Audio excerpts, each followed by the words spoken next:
ดจับพองเนาะวันนี้เจ้าสาวมาอ้อจอดถึงกันแล้วเลกาแสดงกาพี่เฒ่าพี่แก่พี่พ่อพี่แม่มานั่งเนาะพระเฒ่าถามผ้าลูกตาเป็นโพเรียรถคัดซ้อมกระชกใจอยู่น้ำหลังเนาะประดันเลยพี่ตัวขอบอกขอบใจกันเด้อลูกหลานเด้อจากครอบครัว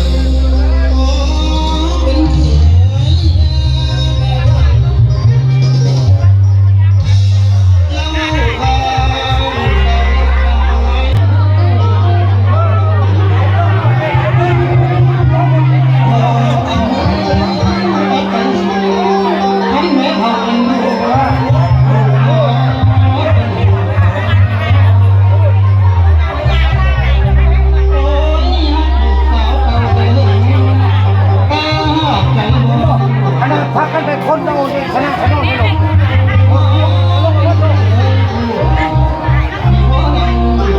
วงนั่งพักไปคนเอาเครื่องสมบัติสมัยในรถเครื่องสมัยในรถ